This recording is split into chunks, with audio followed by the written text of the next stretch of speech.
The use of guilt as an emotional appeal is an incredibly helpful way to manipulate your audience into doing what you want. The persuader does this by making the audience feel as though they are not living up to their own personal standards, thus inflicting them with this feeling. Initially, it may seem risky to utilize a negative emotion when convincing someone, as this may lead to the individuals feeling manipulated or angry. In general, people are averse to being controlled, and being too explicit about the use of guilt can really easily annoy them, resulting in them turning against the persuasive message.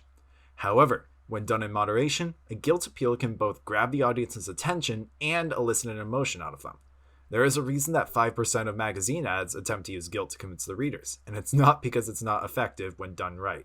The two great examples of guilt manipulation that I would like to show come in the form of Phoenix Wright Justice for All for the Nintendo DS and Pixar's Ratatouille. In this scene, defense attorney Phoenix Wright is cross-examining a witness who he knows is guilty of committing murder. In his testimony, the man Acro is explaining his relationship with the man who was killed and how much their relationship meant to him.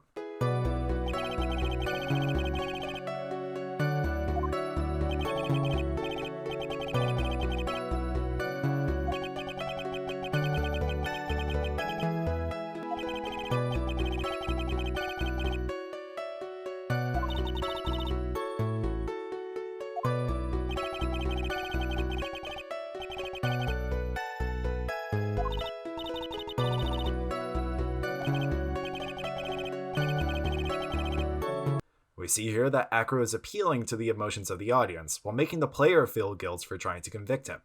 After his consistent audience appeals, we see Phoenix even notes that Acro really is a good guy, making the process of defending his client Max Galactica and convicting Acro a lot harder.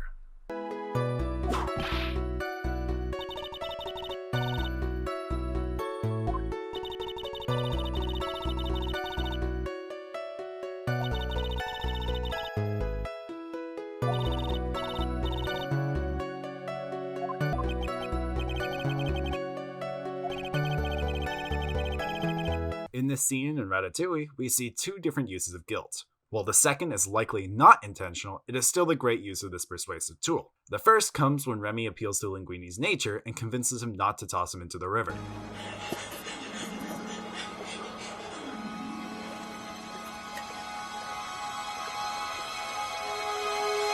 Don't look at me like that! You weren't the only one who's trapped! They expect me to cook it again! The second example comes when Remy sees Linguini's look of defeat after he runs away.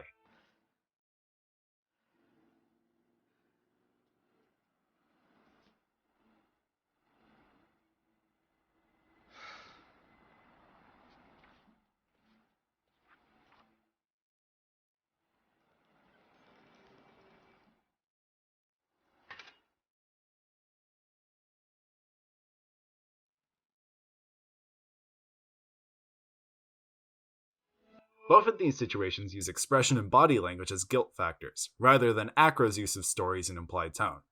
Remy's look of fear and Linguini's slumped look of defeat both act as guilt factors that endear themselves to the other, convincing them of their position. The differences between the example from Phoenix Wright and the examples here also show that guilt can be both done subconsciously or very intentionally to both manipulate and convince your audience into your side. Either way, guilt is a powerful tool for a persuasive argument that can draw people to a person's side when done in the proper moderation.